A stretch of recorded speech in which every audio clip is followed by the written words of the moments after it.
Hello friends, welcome to concept classes. आज आपल्याला two port network याचं सेकंड लेक्चर बघायचं आहे आणि ऑलमोस्ट ह्या पर्टिक्युलर लेक्चरमध्ये चॅप्टर हा तुमचा फिनिश होऊन जाईल. यामध्ये आपल्याला राहिलेले दोन पॅरामीटर शिकायचे आहे, ट्रान्समिशन पॅरामीटर, राईट. तर त्या ट्रान्समिशन पॅरामीटरलाच आपण ABCD पॅरामीटर पण म्हणतो. आपण पहिले झेड पॅरामीटर बघितलं, वाय पॅरामीटर बघितलं. आता ट्रान्समिशन पॅरामीटर हे थोडंसं वेगळं आहे, बट समवट बाकीच्या टर्म त्याच्यासारख्याच असतील. तर हे ट्रान्समिशन पॅरामीटर काय असतं, तर ट्रान्समिशन पॅरामीटर हे आपण यूज करतो ट्रान्समिशन ऑफ पॉवर लाईनसाठी. नावातच आहे, ठीक आहे. ट्रान्समिशन ऑफ पॉवर लाईनमध्ये याचा वापर होतो. देन याच्यामध्ये इनपुट आपण जे म्हणतो वन पोर्ट, म्हणजे व्होल्टेज आणि करंटचं जे डिपेंडंट आणि इंडिपेंडंट व्हेरिएबल आहे, राईट. तर यामध्ये व्होल्टेज आणि करंट यांचं कॉम्बिनेशन किंवा पेरिंग असते. ओके, सो आपण बघितलं होतं पहिले V1 आणि V2 हे डिपेंडंट इंडिपेंडंट किंवा I1 आणि I2 हे दोन डिपेंडंट इंडिपेंडंट व्हेरिएबल म्हणून वापरायचे. पण यामध्ये काय बोथ असतील, करंट पण असेल आणि व्होल्टेज पण असेल. तर तुमचं V1 अँड I1 हे तुमचं रिप्रेझेंट करणार डिपेंडंट व्हेरिएबल, ठीक आहे. Then V2 and I2 it is represented as independent variable, ठीक आहे. बोथ काय तुमचे व्हेरिएबल्सच आहे, राईट. ह्या ट्रान्समिशनमध्ये हा फार मोठा बदल आहे. आणि याचं जर आपण सिम्पली एक्सप्रेशन लिहिण्याचा प्रयत्न केला तर V1, I1 is equal to function f of V2 minus I2. Okay, तर यामध्ये हे मायनस साईन पण काय होतं, वापरलं जातं. तर बघूया मग आता याचं एक्सप्लेनेशन कशा प्रकारे आहे. तर बघा, एक्सप्रेशन ज्यावेळेस तुम्ही बघशाल तर त्यामध्ये आपल्याला मॅट्रिक्स फॉर्म पण बघायचा आहे. सो दिलेलं गिवन इक्वेशननुसार आपण V1 is equals to A into V2, ठीक आहे. Then I1 is equals to C into V2, ठीक आहे, minus minus B into I2 आणि D इंटू I2. आता हे तुम्हाला यामध्ये दिसतंय का की हे A parameter, B parameter, C आणि D हे ABCD पॅरामीटर म्हणजे तुमचं नावच आहे त्याला ट्रान्समिशन पॅरामीटर असं पण म्हणतो आपण, ठीक आहे. सो यामध्ये तुम्ही व्होल्टेज आणि करंट ह्या V1 आणि I1 मध्ये कन्फ्यूज होऊ नका, ठीक आहे. इथे थोडंसं इक्वेशन लिहिताना हे काही झेड आणि वाय पॅरामीटर सारखं नाही की सहजासहजी ते आपल्याला जशास तसं लिहिता येईल, ठीक आहे. तर हे झेड आणि वाय हे सिमिलर येतो समवट, पण ट्रान्समिशन पॅरामीटर थोडंसं वेगळं आहे, राईट. सेम माझे हे दोन इक्वेशन झाले, इक्वेशन 1 आणि इक्वेशन 2. ओके, तर यामध्ये ABCD हे तुमचे कोणचे हे ट्रान्समिशन पॅरामीटर झाले. ओके, यामध्ये आपण लिहू शकतो A, B, C, D is a transmission parameter, right. Then यामध्ये हे जे निगेटिव्ह साईन वापरलेलं आहे बघा, ह्या इथं निगेटिव्ह साईन आणि इथं एक निगेटिव्ह साईन आहे B आणि Dला, पण हे B आणि Dचं निगेटिव्ह साईन नसून, ठीक आहे, तर हे कोणाचं आहे I2 म्हणजेच करंटचं काय निगेटिव्ह साईन आहे. आणि I2 इंडिकेट करतो तुमचा की current I2 is living output port, ठीक आहे. म्हणून हा काय चिन्ह दाखवला आहे मायनस साईन, बोथ इथं I2 आहे, इथं पण I2, ठीक आहे. देन याचं मॅट्रिक्स फॉर्म कसं असणार, V1 upon I1 is equal to A B C D and then V2 and then minus I2. Okay, so this is the what matrix form, right. आता याच्यावरून आपल्याला I2 एकदा 0 करायचा, नंतर V2 एकदा 0 करायचा. हे जे पॅरामीटर दिलेले आहे ना लास्टला, दिस वन. ओके, एकदा I2 0 करू, नंतर V2 0 करू. ओके, सो तर मग इक्वेशन कसे असतील तर बघूया आता आपण. That is output port is open circuited, that is I2 is equals to 0. ठीक आहे. आता ह्या इक्वेशनमध्ये आपल्याला फाइंड काय करायचं, फर्स्ट ए, राईट. इक्वेशन 1 जे होतं त्यानुसार, राईट. ही आपली 2 पोर्टची नेटवर्कची डायग्राम. हा तुमचा V1 अप्लाइड करतो आहे आपण. ओके. देन यातनं करंट काय होणार आहे, I1 पास होणार आहे. देन इथनं I1 हा तुमचा 0 होणार आहे, कारण हा V2 तुमचा ओपन आहे. Okay. Then when I2 is equals to 0 at that time आपल्याकडे इक्वेशन बघा, equation 1. So V1 is equals to A into V2, बरोबर. देन म्हणजेच A is equals to काय मिळणार मला, V1 upon V2. बट हे केव्हा होणार, I2 ज्यावेळेस 0 असणार तेव्हा, बरोबर.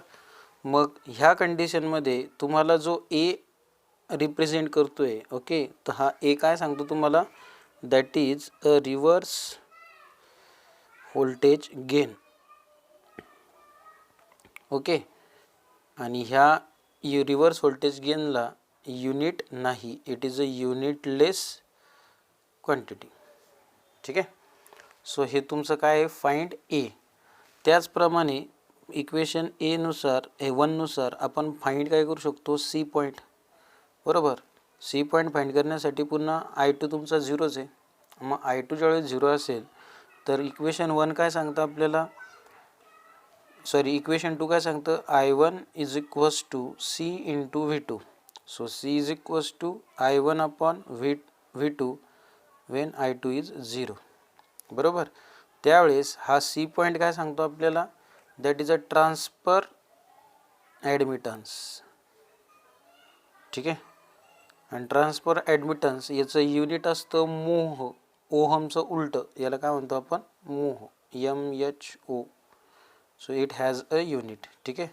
याला युनिट नाही, कोणाला, एला.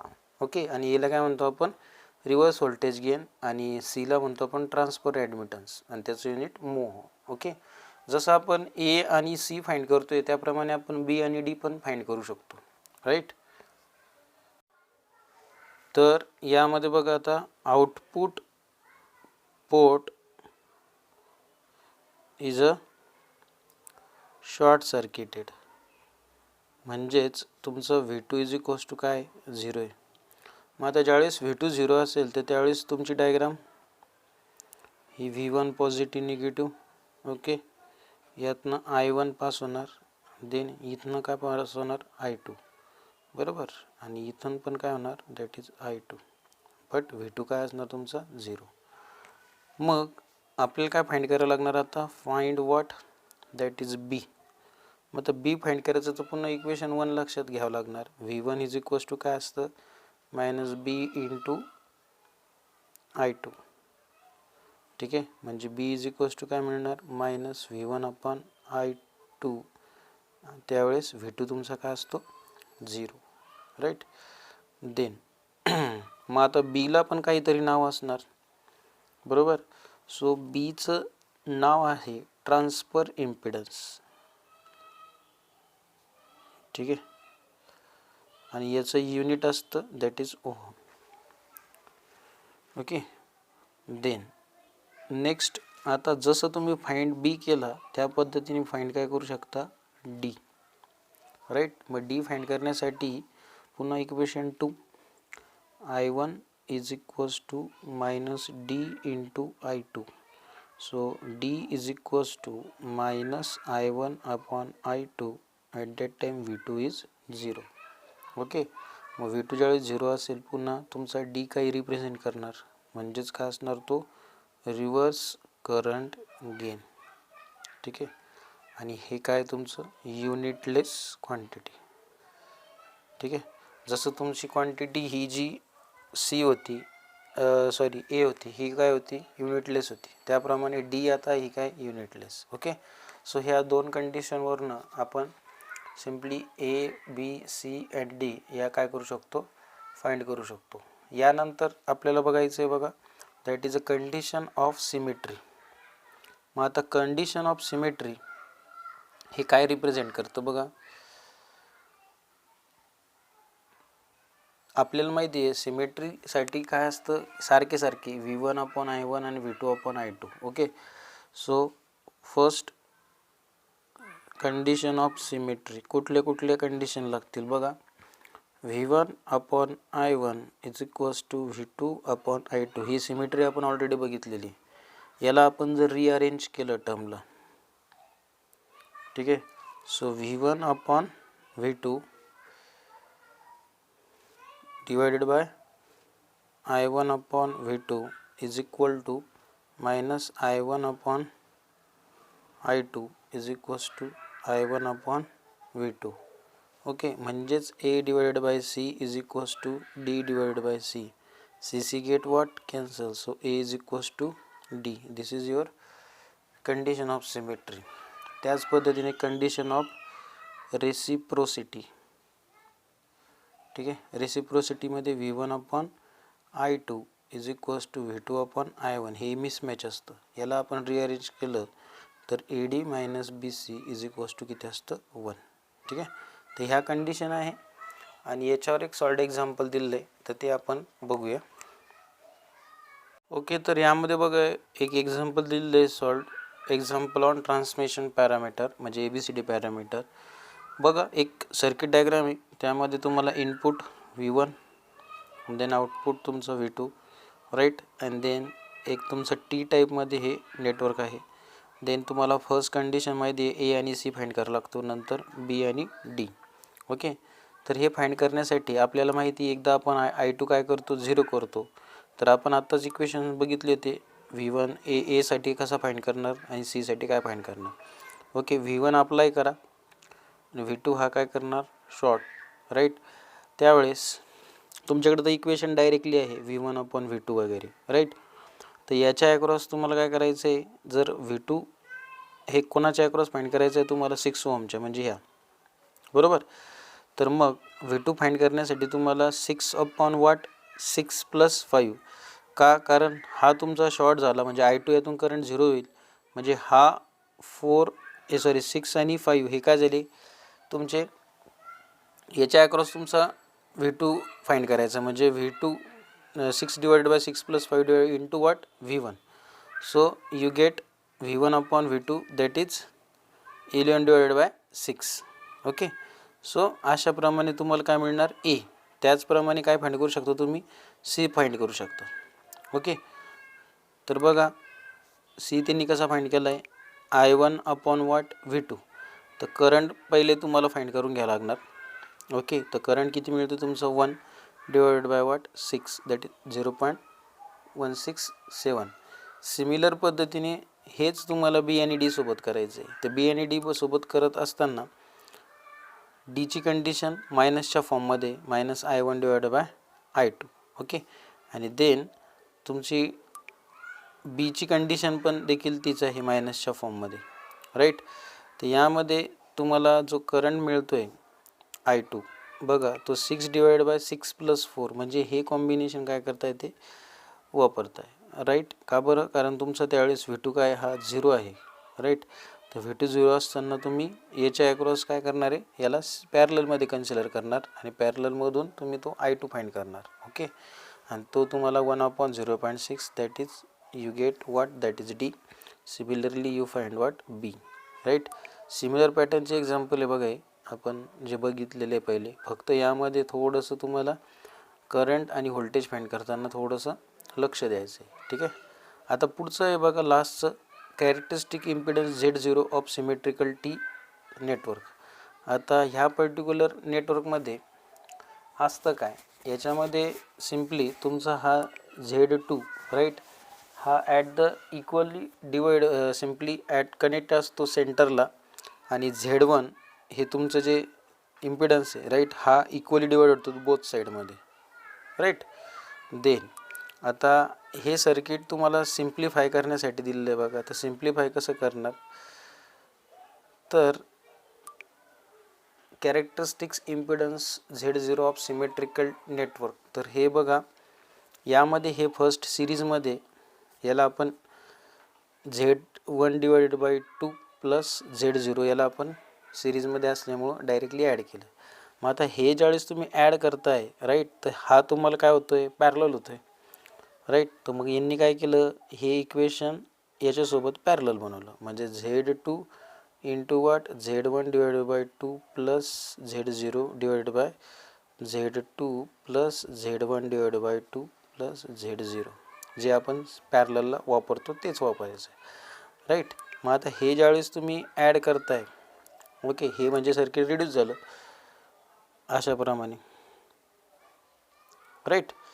पण त्याच वेळेस तुम्हाला Z1/2 हा सिरीजमध्ये येतो, तर हा पण काय केलं यांनी इथं ॲड केला. म्हणजे यामध्ये टर्म थोडी मोठी आहे फक्त, बरोबर, पण तुम्हाला ह्या टर्मला लिहिताना थोडंसं मॅनेज करता यायला पाहिजे. ठीक आहे. तर हेच यांनी काय केलं, सिम्पली सॉल्व केली आणि ही इक्वेशन ZINच्या फॉर्ममध्ये बनवलं. पुढं काय केलं बघा, taking a LCM at a RHS. बघा यांनी काय केलं, हे क्रॉस मल्टिप्लाय केलं. ओके, देन क्रॉस मल्टिप्लाय करून तुम्हाला ही टर्म मिळाली आणि ही टर्म मिळाल्यानंतर ZIN is nothing but what, ZO, म्हणजे input impedance is equals to output impedance. मग ज्यावेळेस ही कंडिशन घेणार तर मग काय होणार की सिम्पली ही तुमची डिवाइडची टर्म याला मल्टिप्लायला गेली राईट. ही Z0 इंटू समथिंग आणि ही तुमची RHS, म्हणजे ही RHS झाली तुमची राईट. आणि ही Z0 इंटू काय झाली, ही तुमची LHS, म्हणजे हे तिथं रिप्रेझेंट केलं आहे. ठीक आहे. आणि याला त्यांनी काय केलं, सिम्प्लिफाय केलं फक्त आणि Z0 काय केलं पण फाइंड केलं राईट. हे सिम्प्लिफिकेशन राईट. आणि हेच सिम्प्लिफिकेशन तुम्हाला in the form of simply जे इक्वेशन दिले सॉल्ट त्याच्यामध्ये वापरायचं आहे. बघा थोडं मॅथ्सचं फंडे तुमचे क्लिअर पाहिजे राईट. बघा तेच तुम्ही इक्वेशन वापरताय डायरेक्टली आणि सॉल्व करताय राईट. त्याला एक्सप्रेशन पण म्हणू शकतो आपण. नंतर बघा पाय रिप्रेझेंटेशन ऑफ अ सर्किट. आता पाय रिप्रेझेंटेशन ऑफ सर्किट हे असतं का, ॲक्च्युली पाय टाईपच दिसतंय ते राईट. सो काय रिप्रेझेंट करतं यामध्ये बघा, Z1 आणि Z2 असे दोन इम्पिडन्स आहे. Z1 तुमचा रिप्रेझेंट करतो that is a impedance in a series. ठीक आहे. आणि Z2 हे रिप्रेझेंट करतो तुमचं दॅट इज पॅरलल आर्म, म्हणजेच त्याला आपण पाय असं म्हणतो की पाय फॉर्म होण्यासाठी एक सिरीज आणि एक पॅरलल पाहिजे. ठीक आहे. आता याचा काही कॅरेक्टरिस्टिक्स इम्पिडन्स दिलेला आहे बघा. तर कॅरेक्टरिस्टिक्स इम्पिडन्स काय आहे, हा तुमचा ZIN झाला, हा ZO झाला, बरोबर. हे पाय नेटवर्क जशाचं तसं. तर याला सॉल्व करत असताना हे दोन्ही कसे येतं बघा, पॅरलल, बरोबर. 2Z2 is a parallel to what, Z0. याला सॉल्व करून घेणार नेहमीप्रमाणे आपण जसं सॉल्व करतो तसं. हा पॅरलल सॉल्व केल्यानंतर हा Z1 याच्यासोबत सिरीज येईल, म्हणजेच Z1 हा याच्यासोबत सरळ सरळ ॲड करणार आपण, झाला ॲड, बरोबर. आता हा ॲड केल्यानंतर हा तुमचा 2Z2 हा काय होईल, पुन्हा पॅरलल होईल, बरोबर. म्हणून 2Z2 is a parallel to this whole thing right. So पुन्हा आपल्याला माहिती Z input is equals to what, output. पुन्हा तेच त्यांनी काय केलं, सॉल्व केलं. काही वेगळं केलं का, नाही. ठीक आहे. तर याला काय केलं यांनी, सिम्प्लिफाय करत गेले. हेच तुमचं ZIN हे आउटपुट म्हणून कन्सिडर केलं, याला सिम्प्लिफाय केलं. आता 2Z2 हा पॅरलल याच्यासोबत म्हटलं तर 2Z2 इंटू ही सर्व टर्म इथं लिहावं लागणार, बरोबर. आणि डिवायडेड बाय हे दोघांचं मल्टिप्लिकेशन, सॉरी ॲडिशन. ठीक आहे. देन मग याला LHS RHSमध्ये कन्वर्ट करावं लागणार आणि देन तुम्हाला ही टर्म सिम्प्लिफाय करून हे ZO फाइंड करायचं. सिम्प्लिफिकेशन महत्त्वाचं आहे कारण टर्म जास्त आहे. ईच अँड एव्हरी टर्म तू इथं एक्सप्लेन करणं हे पॉसिबल नाही, बरोबर. तर सिम्प्लिफिकेशनमध्ये काही प्रॉब्लेम येत असेल तर तुम्ही विचारू शकता. ठीक आहे. पण जास्त काही सिम्प्लिफिकेशनचं फक्त टर्म दिसते मोठी, ती बाकी काही नाही राईट. हे तुम्ही जसं ZO फाइंड केलं तसं ZOचा उपयोग काय करायचा आहे, ह्या सॉल्ड एक्झाम्पलमध्ये वापरायचा आहे, जसं आत्ता आपण वापरलं होतं पहिले. ठीक आहे.